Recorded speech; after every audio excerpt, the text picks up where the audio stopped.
selamat pagi teman-teman. Dengar suaraku nggak?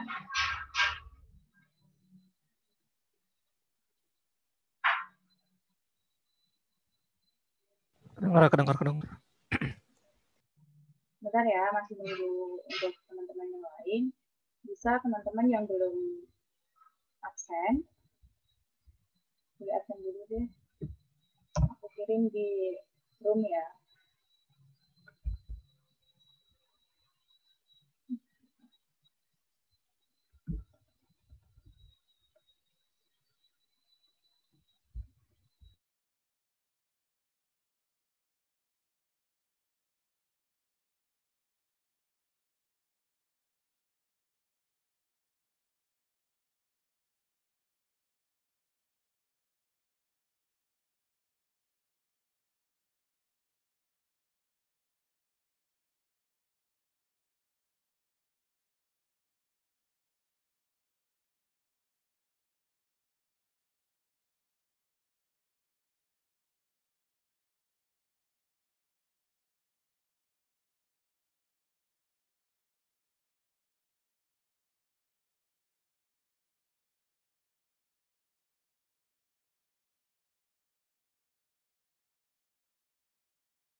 Kita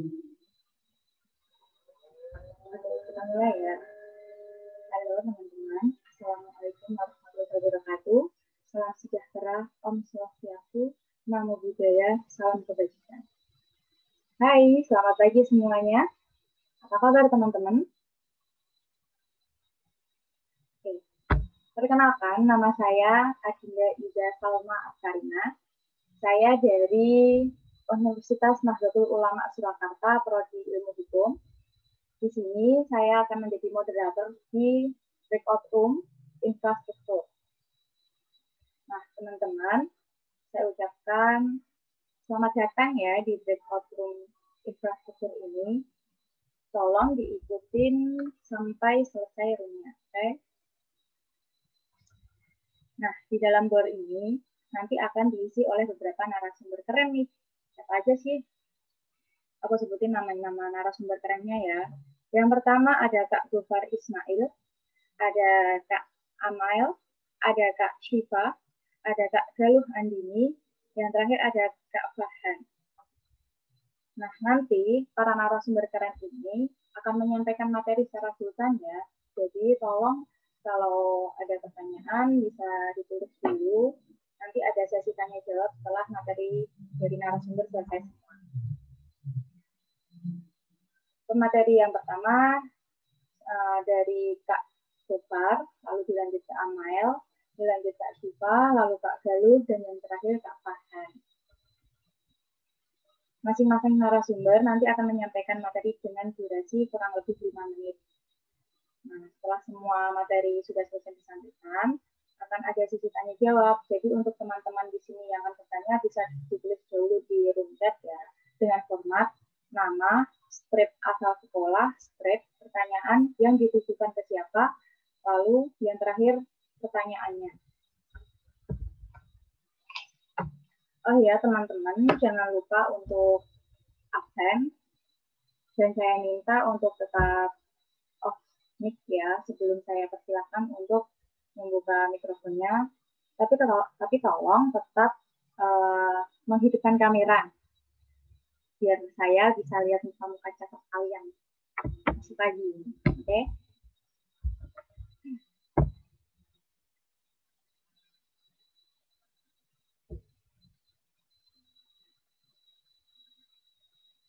Apakah seluruh narasumber sudah join room?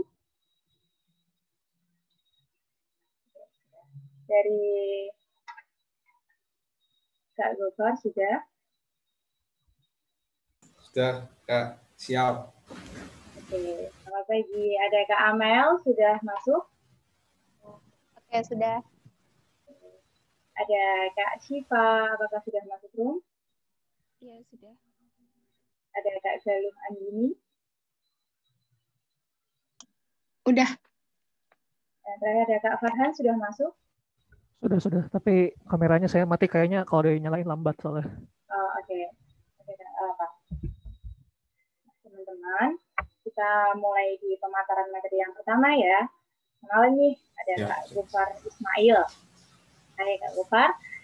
Beliau merupakan mahasiswa teknik sipil dari Universitas Gajah Mada. Halo Kak, apa kabar? Ya, alhamdulillah baik, sehat. Alhamdulillah. Apakah sudah siap untuk membagikan pengalamannya ke teman-teman yang lain? Ya, siap-siap. Nanti saya yang share screen aja ya. Oh, betul. Boleh. Oke, Kak. Silahkan untuk Kakak memaparkan materi yang keren. Waktu dan tempat kami persilahkan. Oke, sebentar. Saya share screen dulu ya.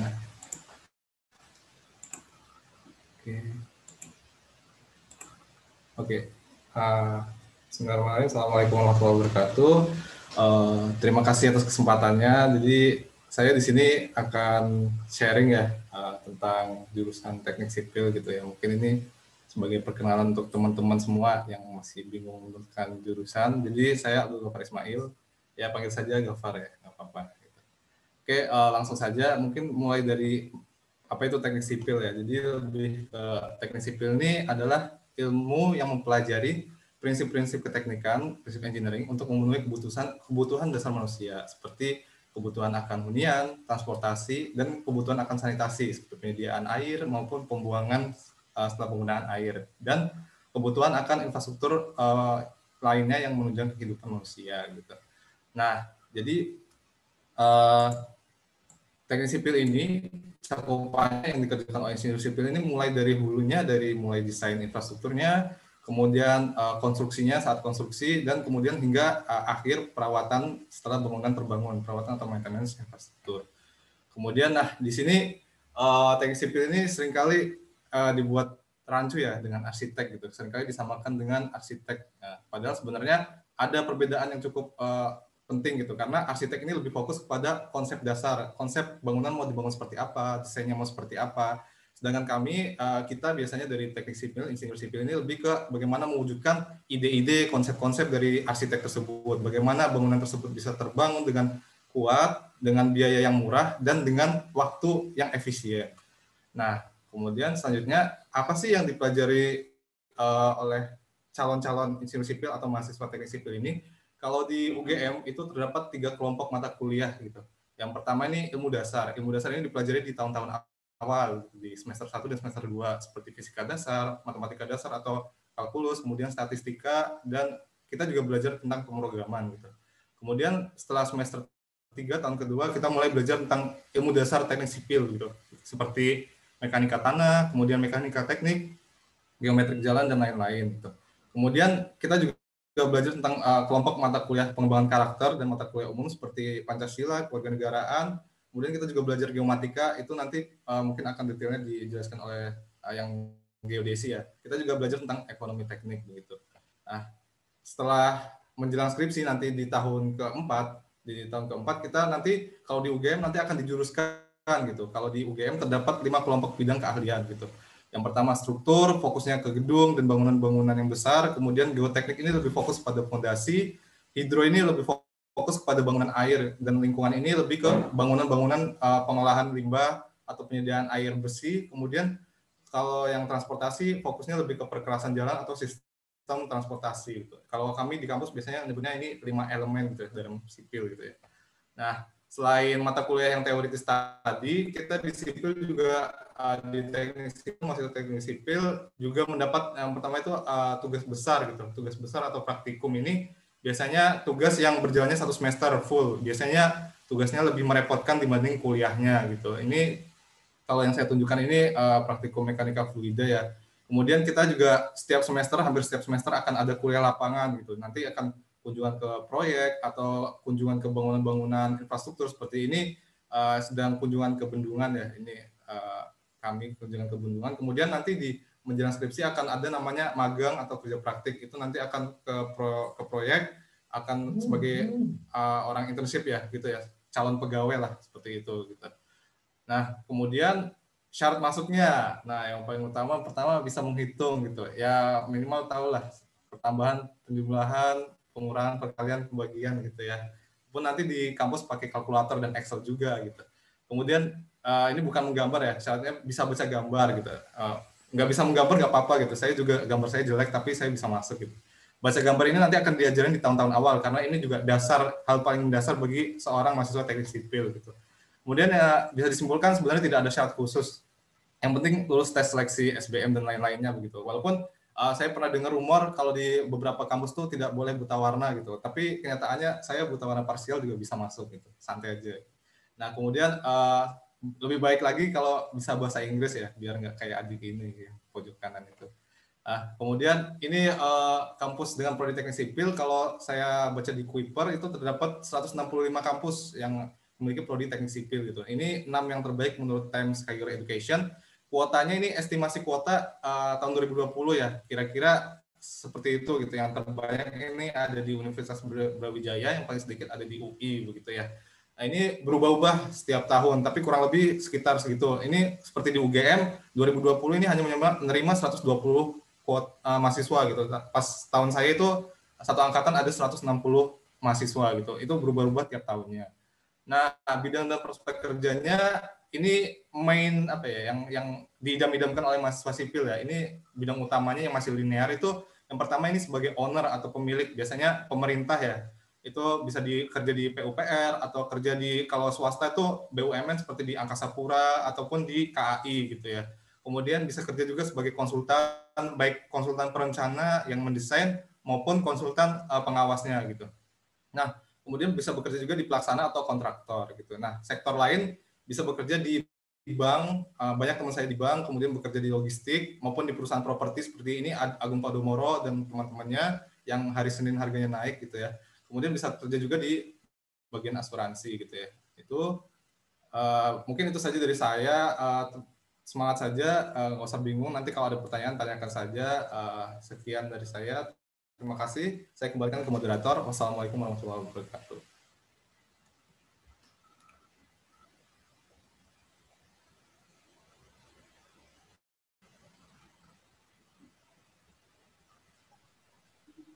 Baik, selanjutnya materi dari Kak Amael. Silahkan waktu dan tempat saya persilahkan.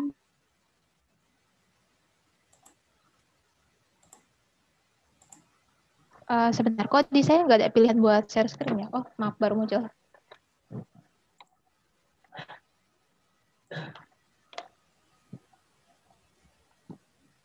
Sudah terlihat belum ya? Sudah, Kak.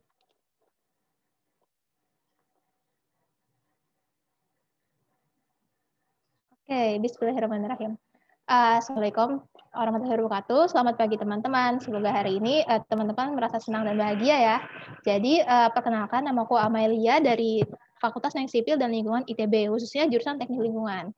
Nah, aku mulai dari pengenalan kampus sekilas dulu ya. Jadi untuk FTSL itu ada 2 main kampus. Yang pertama di ITB Ganesha dan yang kedua di ITB Jatinangor. Untuk teknik lingkungan sendiri ada di ITB Ganesha. Jadi teman-teman saat nanti SNPTN atau SBMPTN, pilihnya kampus ITB Ganesha ya. Nah, kuota penerima mahasiswa baru ITB untuk tahun ini FTSL untuk kampus Ganesha 350 mahasiswa. Nah, kapasitas ini nanti akan dibagi lagi menjadi 3 jurusan yang tadi saya sebutkan, teknik sipil, teknik lingkungan, dan teknik kelautan. Nah, pertama, teman-teman itu kalau di ITB tidak langsung memilih jurusan, tapi ke fakultas dulu. Jadi teman-teman pilih fakultas teknik sipil dan lingkungan, setelah itu ikut TPB selama 2 semester, baru kemudian teman-teman bisa memilih jurusan teknik lingkungan. Nah, teknik lingkungan itu apa sih, Kak? Jadi teknik lingkungan ini dia tuh berteman dekat sama jurusan infrastruktur lainnya, tapi dia fokusnya adalah di bidang yang berkaitan dengan untuk menjaga kestabilitas kehidupan manusia, kesehatan masyarakat juga turut dipertimbangkan. Jadi intinya dia membangun bagaimana sih infrastruktur yang aman, efisien, atau sustainable dan berkelanjutan supaya kehidupan manusia ini tetap berjalan secara stabil dan aman. Nah, apa bedanya teknik lingkungan ITB dengan teknik lingkungan di universitas lain? Ini bedanya di bagian proporsi dari kurikulumnya atau penekanan fokusnya kemana. Kalau teknik lingkungan ITB itu dia lebih berfokus kepada sarana infrastrukturnya, kayak bangunan air, pengolahan limbah padat, limbah cair, semuanya kayak gitu. Sementara untuk di UGM, Undip, UI itu mereka lebih banyak porsi ke manajemennya atau ketiga dari sisi aspek kemanusiaannya. Nah, berikutnya teknik lingkungan ini ada di mana saja sih, Kak? Di ITB ada UI, ITS, UGM, Undip, UNER, Unhas, Universitas Pembangunan Nasional Veteran Jakarta, dan UI. Ini teman-teman, menurut aku semuanya bagus teknik lingkungan di sini, tergantung teman-teman lebih tertarik yang mana, atau misalnya nih, teman-teman kan sekarang di Boyolali, Jawa Tengah, mungkin pengen ngerantau ke Jakarta, UI juga bisa, atau pengen ngerantau ke Bandung, mencari pengalaman di sana, ITB aja juga boleh.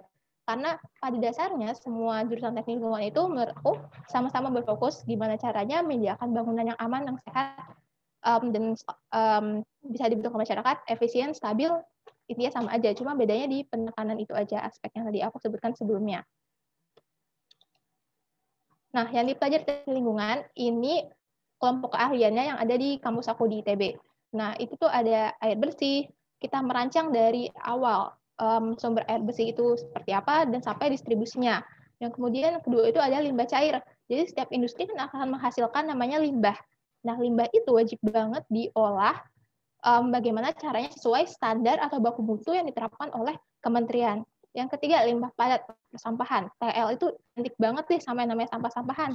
Yang terpenting adalah dari sisi pencegahannya, bagaimana sih lulusan TL ini mampu buat meminimalisir limbah. Terus yang setelah ada limbahnya, gimana sih cara mengolahnya? Nah, setelah limbah-limbah itu diolah juga, ada juga yang spesifik pengolahan udara. Nah, setiap buangan industri kan menghasilkan namanya partikulat atau gas yang tidak terlihat, itu juga perlu diolah karena bahaya jika terhirup manusia. Yang terakhir ada teknologi pengelolaan lingkungan, manajemen teknik lingkungan, K3, hukum lingkungan.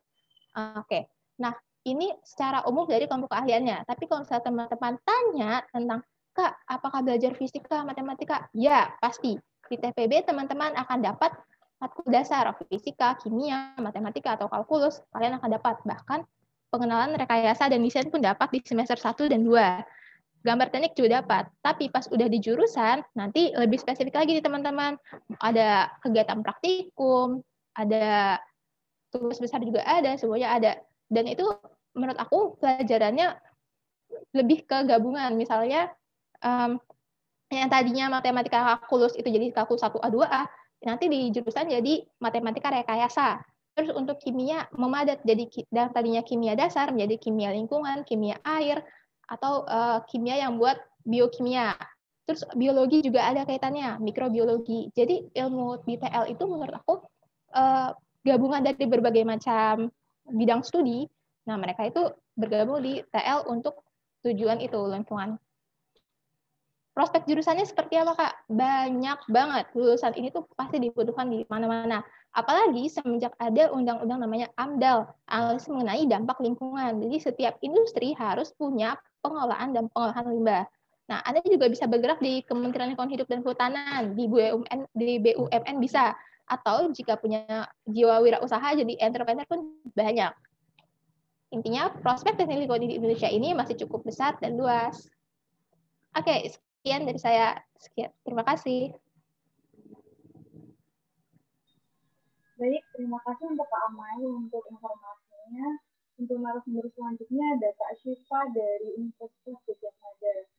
Sudah tempat kami persilahkan. Ya. Oke, sebelumnya suara aku kedengaran nggak? Ya, halo. Oke, aku Oke. Aku mulai ya. Sebelumnya, perkenalkan, nama aku Aulia Nur Syifa. Aku mahasiswa Teknik Geodesi UGM angkatan 2019. Di sini aku mau jelasin sebenarnya apa sih itu teknik geodesi. Nah, geodesi adalah suatu bidang keilmuan yang mempelajari tentang pengukuran dan perepresentasian dari bumi. Bisa kalian baca sendiri ya. Ini sebenarnya program studi yang mempelajari bagaimana penggambaran bumi dari bumi itu sendiri maupun terhadap benda-benda langit. Nah, geodesi ini merupakan turunan dari ilmu matematika dan ada beberapa ilmu serupa kayak geoinformatika dan geomatika. Itu lebih banyak informatikanya daripada geodesi, tapi dasarnya tetap sama. Nah, untuk mata kuliah utama di geodesi itu ada fotogrametri, geoinfo atau GIS, hidrografi, survei terrestris, dan geodinamika. Nah, untuk mata kuliah ini itu termasuk mata kuliah wajib, jadi semuanya dipelajari. Tapi nanti di semester, kalau di UGM ya, di semester 6 itu mulai untuk memilih fokusnya sendiri, bisa di antara 5 ini. Nah, selain ilmu-ilmu ini, kita juga mempelajari ilmu dasar seperti fisika, kalkulus, hukum agraria utamanya, dan beberapa ilmu yang lain. Nah, kalau buat yang pada pengen ke geodesi nih, harus siap selalu dihadapin sama hitungan. Nah, universitas mana aja sih yang ada prodi geodesi ini? Universitasnya itu sebenarnya nggak banyak.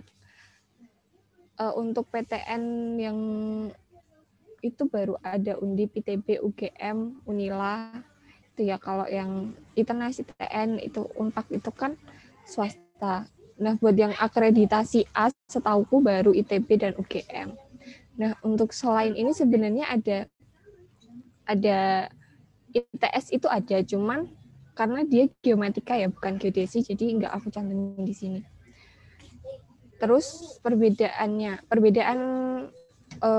tiap univ dengan prodi geodesinya itu biasanya punya fokusnya sendiri-sendiri. Untuk geodesi UGM itu fokusnya lebih ke pertanahan atau GIS. Nah, kalau ITS itu contohnya dia lebih fokus ke hidrografi, kayak gitu. Terus prospek kerjanya apa sih? Banyak banget. Geodesi ini bisa masuk ke banyak bidang ya, kayak industri tambang, akademisi, lembaga penelitian, konstruksi, terus ada startup juga bisa, kayak misal ini aku cantumin beberapa perusahaannya. Kalau startup itu kayak misal Gojek, Grab gitu, mereka membutuhkan analisis spasial ya buat ya untuk pembuatan petanya, pembuatan jalur-jalurnya itu membutuhkan sarjana geodesi. Oke. Sekian dari aku. Mungkin kalau ada pertanyaan bisa ngubungin aku lewat IG atau email juga bisa. Oke, terima kasih banyak untuk Kak Citra dan ya yang disampaikan. Oke, selanjutnya langsung dari Kak Galuh. Hai Kak Galuh. Oh iya, aku izin share screen sekarang ya. Oh, ya. Perkenalkan ini Kak Galuh Andini dari Universitas Negeri Surakarta. Prodi arsitektur ya Kak? Iya, tapi UNS itu Universitas 11 Maret ya, bukan Universitas Negeri Surakarta. Oh, oke. Iya, oke maaf. Oke, silakan waktu dan tempat. Saya persilakan. Oh ya, jadi aku Galuh dari Arsitektur UNS. Di sini aku akan mencoba untuk sedikit menjelaskan tapi ini dari perspektifku sebagai anak arsitektur UNS ya, tentang jurusan arsitektur. Yang pertama, apa itu arsitektur? Jadi arsitektur itu adalah kayak sebuah seni merancang bangunan. Intinya itu seni merancang bangunan. Tapi bisa dalam skala makro maupun mikro. Gini, jadi arsitektur atau ilmu bangunan adalah seni yang dilakukan oleh setiap individu untuk mengimajinasikan diri dan ilmu mereka dalam merancang suatu bangunan. Jadi intinya aja arsitektur itu adalah seni merancang bangunan. Ini lebih menitik beratkan ke kayak kreativitas lah, lebih ke seni daripada tekniknya sebenarnya. Terus ini daftar mata kuliah yang ada di arsitektur. Yang pertama ada pengantar, arsitektur, teori arsitektur, gambar teknik komunikasi arsitektur, studio perancangan arsitektur, mekanika teknik bangunan, teknologi bahan bangunan, rekayasa struktur bangunan, perancangan tapak, terus matematika teknik, fisika bangunan, sejarah arsitektur, desain produk, metode perencanaan dan perancangan, hukum pranata pembangunan, ekonomi bangunan, dan estetika arsitektur. Di sini yang mau di-highlight banget itu yang kalau yang disebutin arsitektur banget itu yang studio perancangan arsitektur. Karena kayak ini tuh benar-benar satu matkul yang berlanjut dari semester awal sampai semester akhir itu bakal ada terus. Kalaupun misalkan nggak lulus mata kuliah ini, nanti tuh semester berikutnya tuh nggak bisa lanjut ke studio selanjutnya gitu. Ini tuh nanti jadi seharian. Ini tuh ada kelas studio dari pagi sampai sore.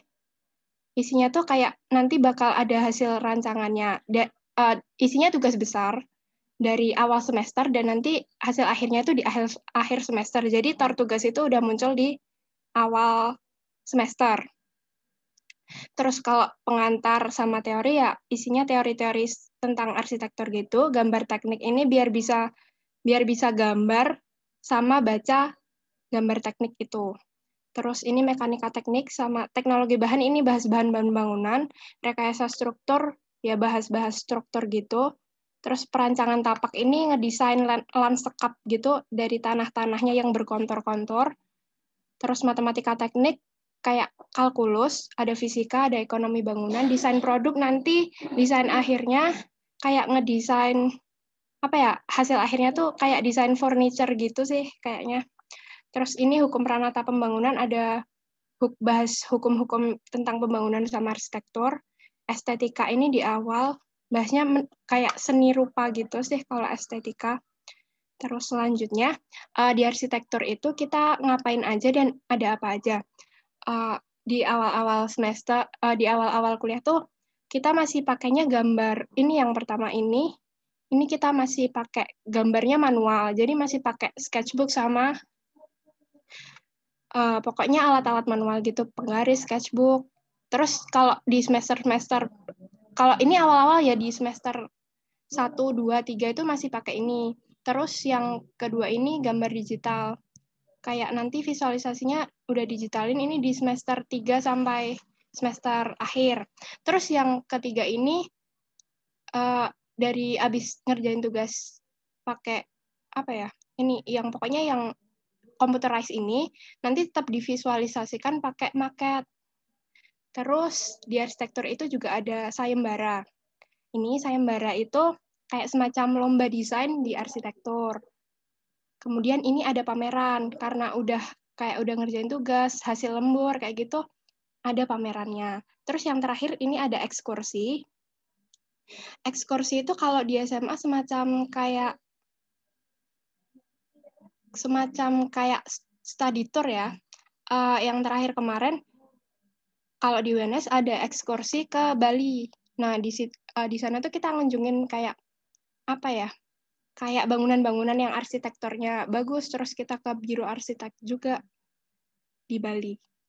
Terus ini ada perguruan tinggi dengan jurusan arsitektur. Yang pertama tuh ada ITB, tapi yang ITB kan masuknya SAPPK dulu. Terus nanti baru dijurusin ke tahun berikutnya kan baru dijurusin ke ARSI kalau enggak PWK kayaknya. Terus ini ada di UI, UNS, UB. Ini yang di PTN. Kalau yang di PTS-nya ada Unpar sama UPH. Oh, ada lagi BINUS sih tapi kayaknya yang rekomendasi kan ini sih Unpar kalau dari swasta. Tapi ya. Terus prospek kerjanya ini kalau masuk arsitektur nanti bisa jadi arsitek, drafter, kontraktor, developer, konsultan, dosen, surveyor, perencana struktur, dan masih banyak lagi bisa jadi PNS juga, bisa kerja di BUMN juga. Terus, tapi yang perlu digarisbawahi kalau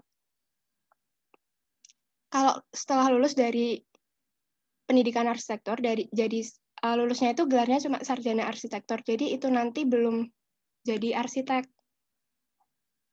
Nanti kalau mau jadi arsitek harus ngambil pendidikan profesi dulu. Sekian presentasi dari aku. Terima kasih ya. Oke, terima kasih banyak untuk Kak Jalo. Selanjutnya dari Kak Farhan, perencanaan wilayah dan kota ya Kak. Oh Oke, iya. boleh. Tolong siapa yang share screen-nya? Ya ini udah. Ya, terima kasih ya. Nggak, maksudnya ini dari sana bisa nggak? Atau bukannya udah diupload ya maksudnya? Udah, Boleh, aku tolong bisa nggak? share screen Kak, sebentar. Oke. Tolong ya. Ya, sebentar.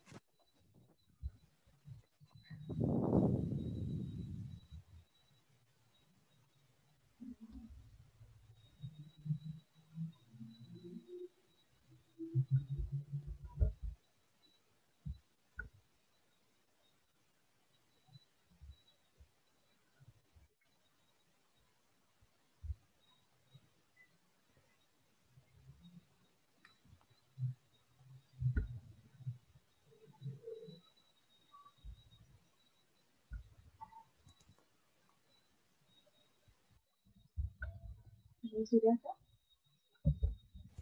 Nggak kelihatan. Sudah. Oke, coba atau dari saya belum buka soalnya ntar. Kalau misalnya nggak kelihatan. Untuk teman-teman, apakah share screen-nya sudah bisa? Belum kelihatan.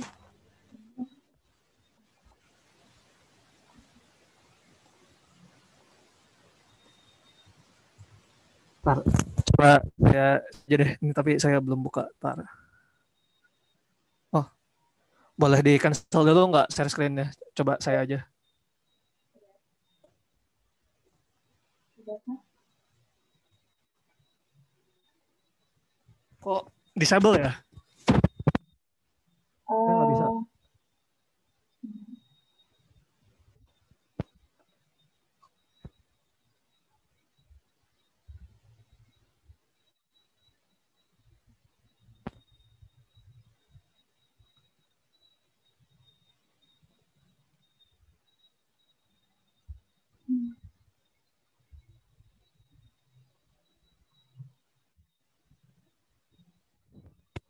Gimana Kak, mau dari saya atau?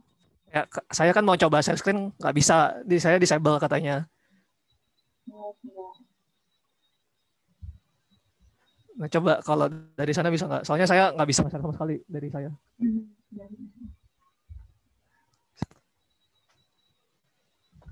Oke, ini kelihatan. Coba di full screen bisa nggak? Oke, ya. Assalamualaikum, selamat pagi teman-teman. Saya akan mempresentasikannya tentang perencanaan wilayah dan kota atau disebut juga planologi. Lanjut. Ya, deskripsi jurusannya intinya ada 2 komponen ya. Yang pertama adalah menyusun rencana. Jadi kan rencana ini kita bagaimana yang direncanakan adalah ruang ya. Nah, ini kedepannya mau seperti apa sih dalam jangka 5 tahun, 10 tahun, 20 tahun ini mau jadi seperti apa, dan ruangnya ini skala meso dan makro. Ya, jadi mungkin apa ya tadi kan yang disebutin sama yang RC ya, kan apa ya, makronya RC itu beda dengan makronya kita. Jadi kalau misalnya yang RC itu biasanya desainnya bisa menjadi sesuatu yang 3 dimensi ya, tapi kalau makronya kita itu yang udah mustahil lah, udah bakal capek banget kalau bikin 3 dimensinya. Kayak kabupaten itu kan nggak mungkin ya dibikin 3 dimensi, dibikin market. Nah, kita mengurus yang seperti itu ya, kota yang apa ya, kalau di PWK ada di PWK Indonesia ya, maksudnya ada 3 istilah ya, kawasan, kota, dan wilayah. Nah, kalau yang kawasan ini masih irisan sama anak arsitektur, kita bikin desain yang skalanya maksud yang katakan 1 jalan atau misalnya 1 RW, katakan seperti itu, yang masih blok-blok bangunan. Nah, ini kebetulan kita masih ada urusan juga walaupun kita nggak sedetil anak arsi ya, kita istilahnya ini urban design ya atau rencana kota. Nah, nanti selanjutnya ada kota wilayah, ada kota itu ya misalnya seukuran kota Solo, atau wilayah misalkan 1 kabupaten Boyolali.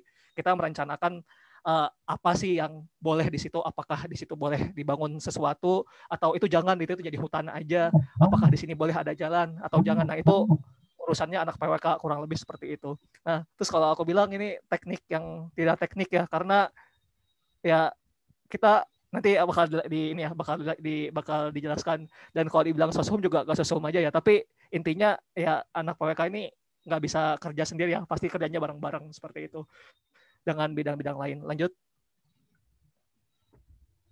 Nah, ini kurang lebih gini ya, kalau misalnya apa ya, kayak kawasan ini ya, ini ada yang ada 2 dimensi, 3 dimensi, masih mirip-mirip sama anak arsi, tapi lama-kelamaan apa ya, 3 dimensinya itu apa ya, maksudnya gak bakal dipelajari lagi di skala kota atau di skala wilayah. Lanjut.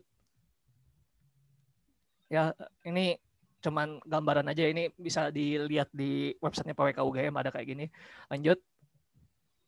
Untuk mata kuliah utamanya ini dirangkum aja ya, cek langsung web masing-masing kampus, karena apa ya, setiap kampus ini ada ciri khasnya gitu, beda-beda. Nah, tapi overall ada yang namanya studio. Jadi kalau anak PWK atau RC itu nggak kenal yang namanya praktikum, kenalnya studio. Jadi di studio ini mata kuliah ya, jadi kita selama jam itu kita full ngerancang atau full analisis seperti itu.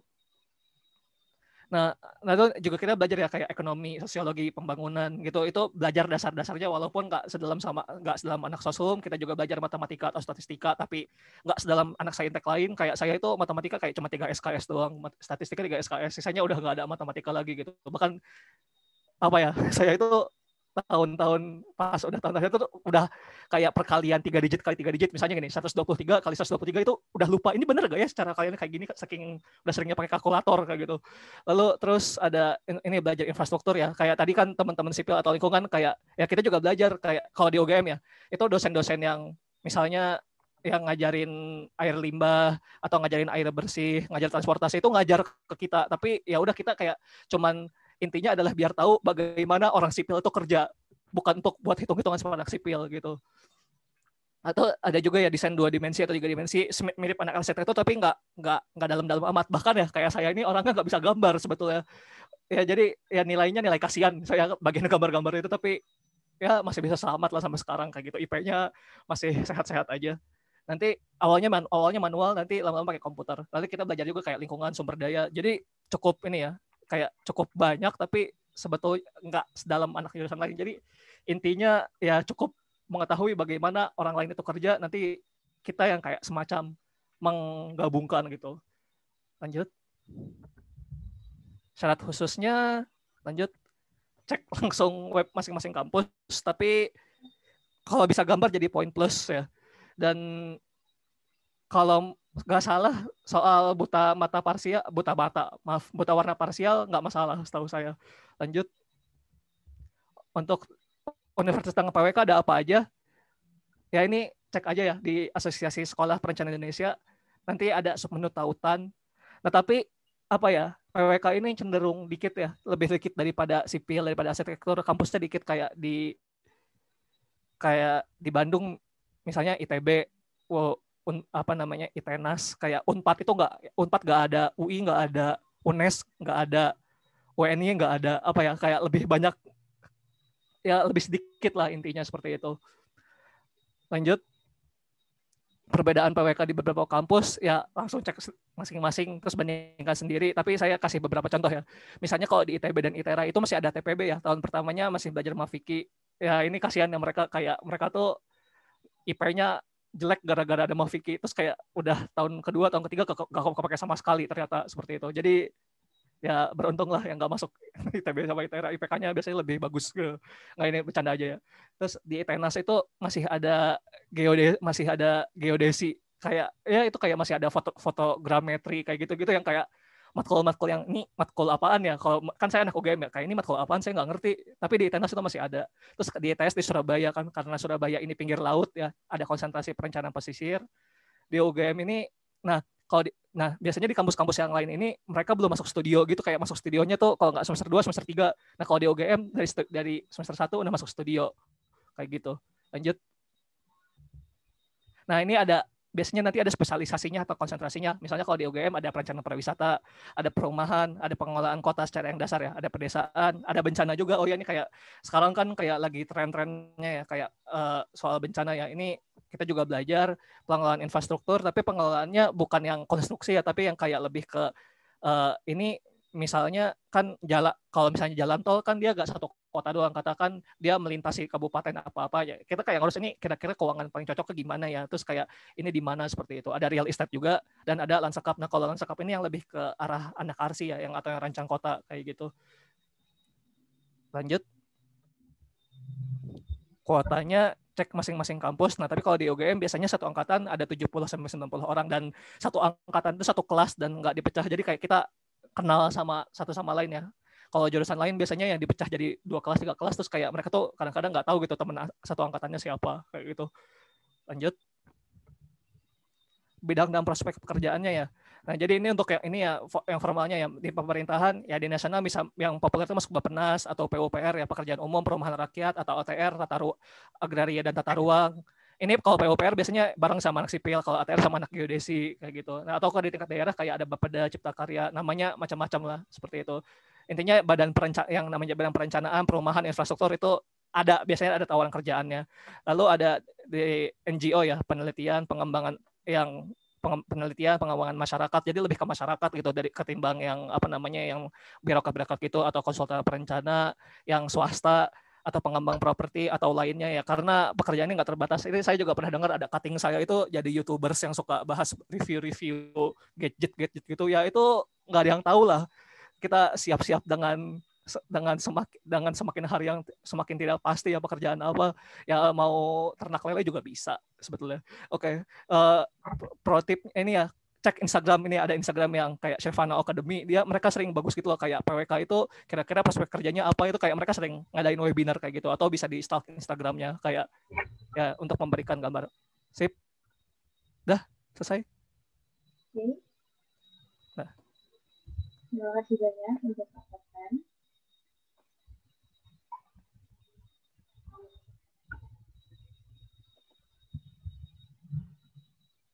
Terima kasih untuk seluruh narasumber yang keren.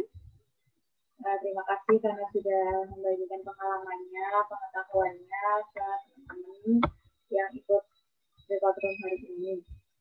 Nah, gimana teman-teman yang lain? Menarik kan prodi yang disampaikan dari narasumber-narasumber tadi?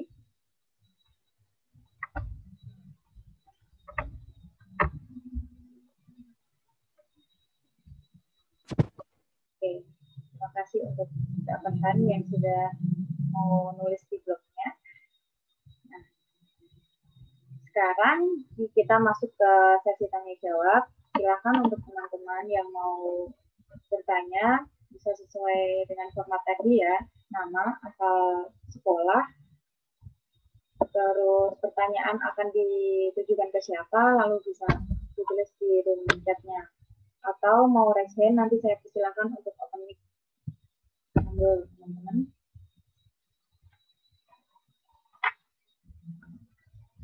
Karena tadi yang disampaikan cuma sedikit karena durasi yang terbatas, teman-teman bisa loh langsung tanya di sesi tanya jawab ini. Nanti bisa disampaikan langsung dari narasumber-narasumber kami ini. Mumpung bisa ketemu meskipun online.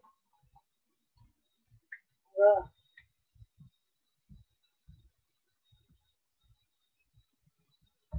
Jika ada yang mau bertanya.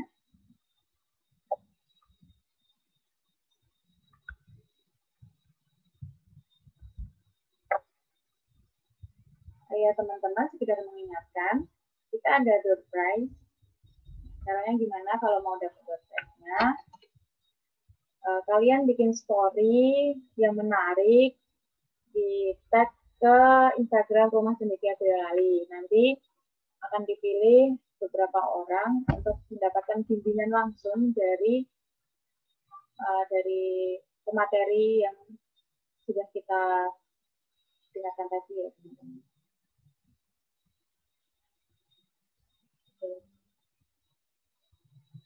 Oh, ini sudah ada pertanyaan masuk. Hai Devi, dari SMA Negeri 2 Jombang. Kak, untuk arsitektur harus bisa menggambar. Pertanyaan ditujukan ke siapa ya Devi? Bisa open mic?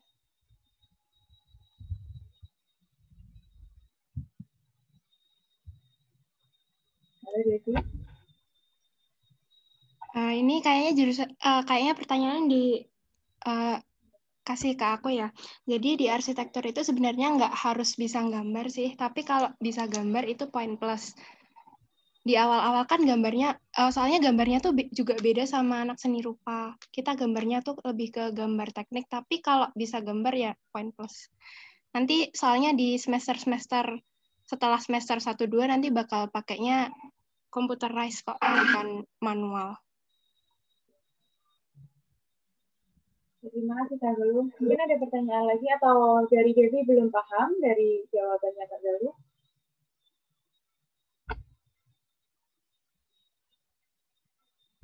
Semoga teman-teman yang lain. Ada pertanyaan kedua, ini dari Tri Wahyudi. Halo Tri Wahyudi dari STM 1 Solo. Aplikasi yang familiar di bidang infrastruktur seperti AutoCAD kah? Pertanyaan ditujukan ke siapa ya, Tri Wahyudi?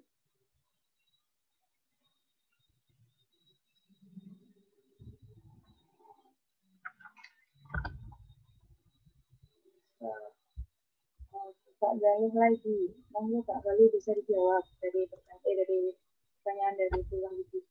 Ya, aplikasinya ya salah satunya AutoCAD, tapi AutoCAD-nya itu dipakainya yang buat bikin gambar 2 dimensi ya, kayak bikin denah, potongan, kayak gitu. Terus nanti bisa juga pakai ArchiCAD. Terus 3D-nya biasanya pakai SketchUp. Terus nanti bisa ada aplikasi-aplikasi lain, ada juga aplikasi buat ngerender, kayak gitu.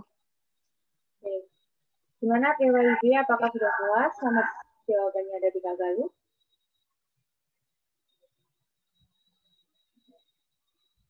Ada pertanyaan lagi ini dari Denita, SMA Negeri 1 Randu Belatung. Untuk Kak Galuh lagi. Kak, bagaimana time management kakak selama menjadi mahasiswa arsitektur? Apakah padat? Kalau dibilang cukup padat, ya menurutku padat sih. Cuman apa ya, kerjain aja. Kalau ngeluh-ngeluh nanti, tapi akhirnya juga selesai juga kok. Kayak gitu sih.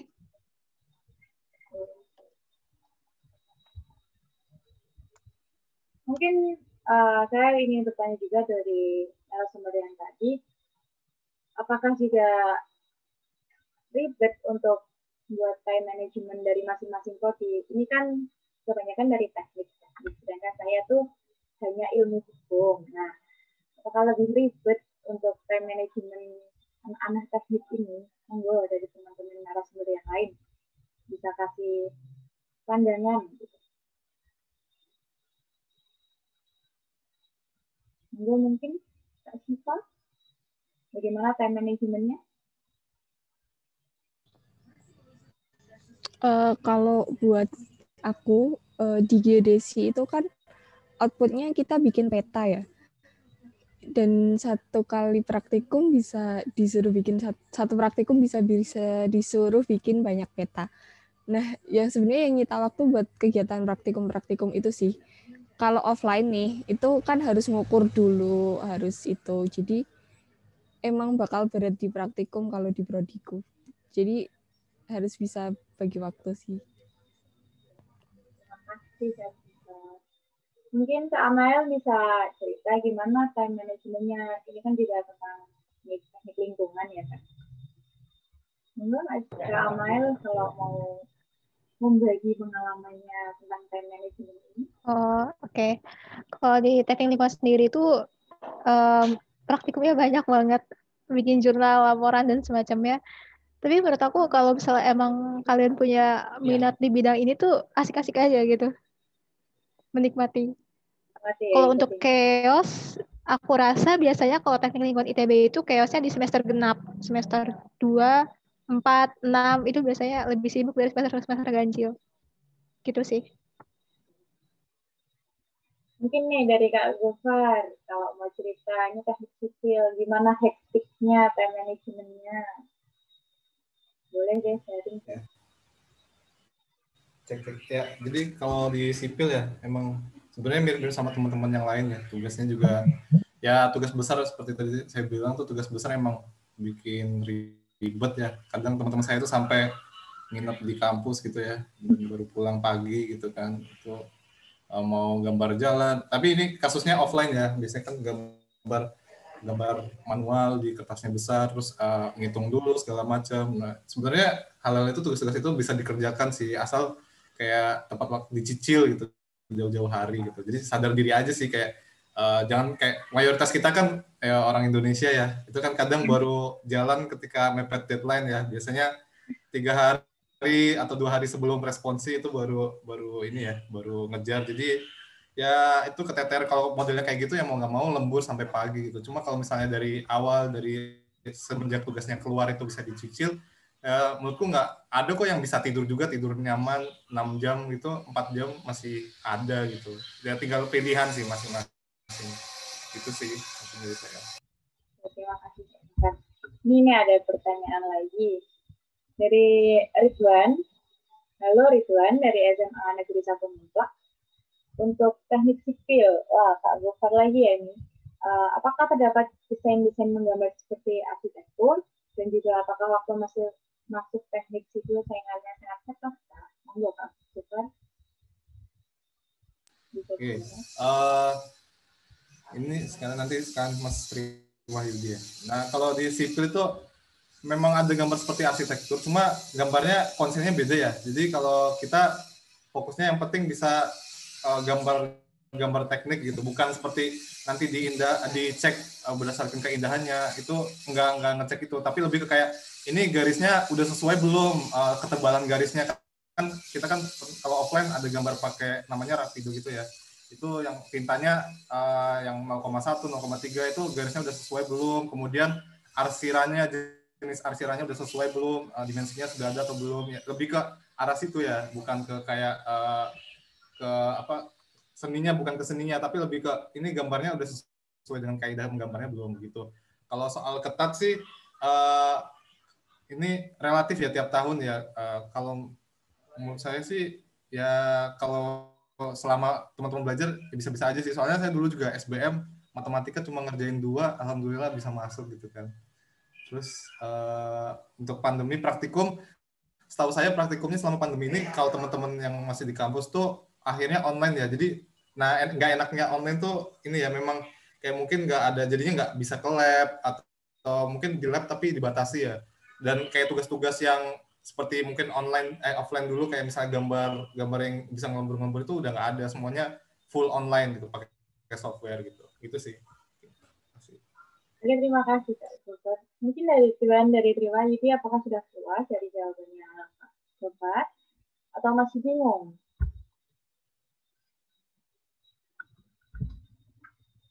Semoga teman-teman yang lain, mumpung masih ada waktu untuk sesi tanya jawab, saya persilahkan untuk teman-teman tanyakan narasumber yang keren-keren ini.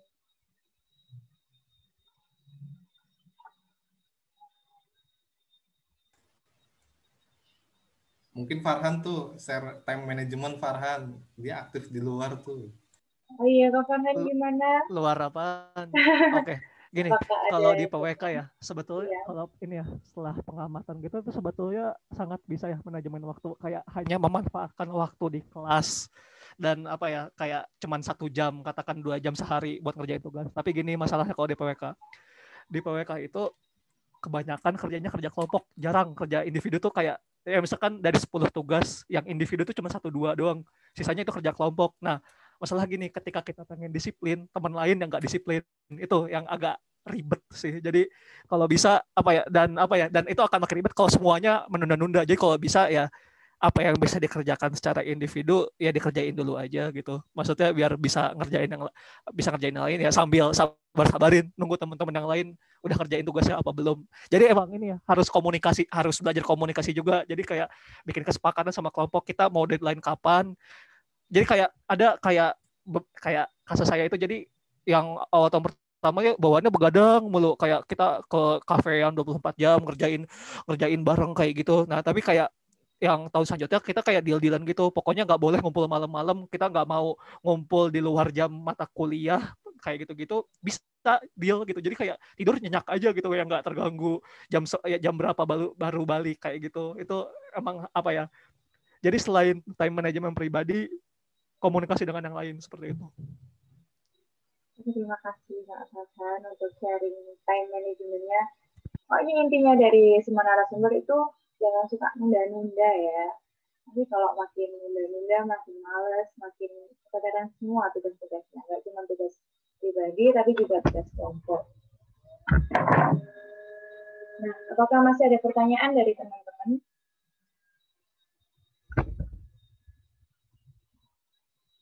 Masih ada sedikit waktu untuk bertanya.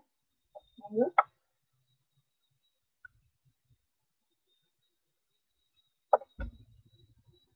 Saya mengingatkan teman-teman jangan lupa untuk absen, lalu bikin story ya yang menarik di Instagram. Nanti jangan lupa tag FCB juga. Nanti bakal dipilih salah satu biar dapat bimbingan khusus dari narasumber keren ini loh, sesuai prodi kalian yang diinginkan. Monggo, teman-teman yang lain. Ini banyak loh yang join. Ayo tanya.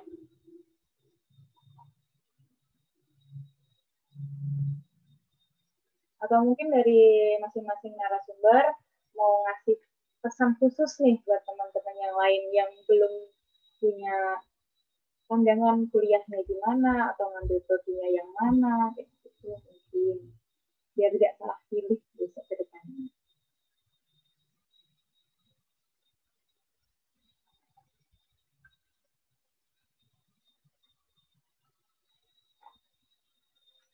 Halo teman-teman lain gimana? Apakah sudah cukup? Sudah paham dari masing-masing tadi? Atau nanti mau chat lewat akun pribadinya masing-masing narasumber ini? Boleh loh, narasumber bisa nulis akun Instagram atau akun sosmed lainnya di room chat biar nanti teman-teman yang malu bertanya di room bisa bertanya langsung di akun sosmed masing-masing. Biar nanti juga saling follow gitu, tambah followers kan.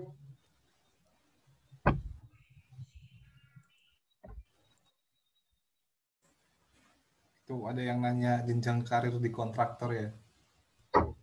Oh, ada pertanyaan dari Triwahyudi. Bagaimana jenjang karir di kontraktor itu seperti apa? Oh, jadi mungkin ini ya, saya mau coba bantu jawab, soalnya ada beberapa teman saya yang di kontraktor juga. Jadi kalau di kontraktor ini ya, kayak model yang karya-karya begitu, jenjangnya ya mesti yang awal-awal, kalau yang ini ya murni ya, dari kayak mengikuti manajemen trainee gitu ya. Nanti kita masuk MT dulu, manajemen trainee itu, jadi kayak misal lulus S1, jadi pegawai staff dulu di sana. Awalnya manajemen trainee itu kayak masih belum jadi pegawai tetap gitu ya. Nanti masih on job training saat sambil bekerja. Nah, terus habis itu nanti sekitar setahun, habis itu baru kalau misalnya kinerjanya bagus diangkat jadi pegawai. Terus habis itu nanti setelah jadi staff, nanti kalau misalnya dia dirasa sudah punya pengalaman yang cukup, baru nanti bisa naik-naik tuh, bisa jadi asisten manajer, atau mungkin nanti jadi manajer, atau bahkan kalau misalnya udah berpengalaman, biasanya usia 40 tahunan tuh jadi project manager ya, PM gitu, yang jadi kepala proyeknya gitu. Nah, kalau udah project manager tuh nanti selanjutnya kalau dia beruntung gitu ya, ini cara beruntung kayak dapat bintang lah kalau di TNI gitu. Itu kan kalau beruntung dia bisa masuk direksi gitu, ditarik ke kantor pusat gitu sih. Tapi ya itu kalau konsisten di sana gitu. Oke, terima kasih banyak penjelasannya, Pak. Ini ada pertanyaan. Ini pertanyaan terakhir ya sebelum saya tutup. Dari Raffi Aryansyah. Apakah membutuhkan spek laptop yang bagus untuk mendownload aplikasi yang digunakan untuk menggambar? Halo Raffi, ini pertanyaan ditujukan ke siapa ya? Bisa ditulis? Ke arsitektur. Oke, kita depan dulu. Monggo, bisa dijawab. Sudah dibantu Kak Farhan ya. Kalau download mungkin enggak, tapi kalau udah pakai aplikasinya iya. Iya sih kalau apa ya, kalau mungkin kalau buat AutoCAD sama SketchUp itu nggak terlalu berat ya, mungkin Core i3 terus RAM-nya 4 juga udah bisa, cuman kalau buat rendering ya agak susah sih, soalnya laptop yang RAM-nya gede juga kurang lancar ya, yang RAM-nya gede pokoknya juga masih sering ngehang lah. Tapi nggak apa-apa sih, kayaknya hampir semua anak arsi juga nanti menghadapinya kayak gitu. Tapi laptopnya terserah sih kayaknya. Aplikasinya juga kalau AutoCAD sama SketchUp nggak berat-berat amat sih. Render yang berat. Mungkin mau ikut nambahin ya, itu kalau misalnya kayak yang pakai aplikasi gitu ya, kayak rendering gitu-gitu, teman-teman gak usah khawatir gitu. Yang penting laptopnya udah yang standar nggak apa-apa gitu. Nanti kalau misalnya yang render gitu, biasanya dari kampus ada komputer juga gitu, kayak kalau di sipil ada, kalau di RCU Games tahu saya juga ada komputer yang bisa dipakai di studionya gitu. Jadi teman-teman nggak perlu khawatir lah, spek standar juga nggak apa-apa. Cuma ya jangan spek yang misalnya tahun 2010 gitu ya, ya udah. Ya yang penting RAM sama ininya, prosesornya sih. Itu aja sih. Terima kasih untuk penjelasannya. Mungkin ada yang mau nambahin lagi dari narasumber lain? Kak Syifa mungkin? Oh iya, kalau di geodesi juga sama sih, biasanya dari lab kampus itu udah nyediain. Jadi ya spek standar-standar aja nggak apa-apa, tapi jangan yang terlalu ketinggalan juga gitu. Oke, sudah tidak ada pertanyaan lagi dari teman-teman.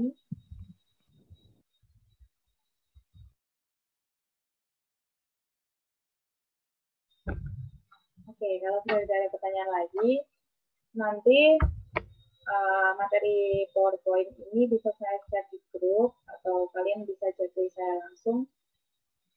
Nomorku sudah ada di grup yang kampus virtual IPA 1 ya. Nah, di situ bisa langsung jadi aku atau nanti kirim grup aja. Oke, teman-teman.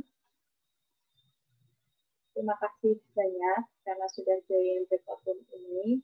Terima kasih juga untuk narasumber-narasumber keren yang sudah membagi pengalamannya, biar teman-teman yang lain terbuka pikirannya, biar tidak salah pilih jurusan besok kuliah. Matur nuwun sekali karena sudah berkenan hadir di breakout room ini.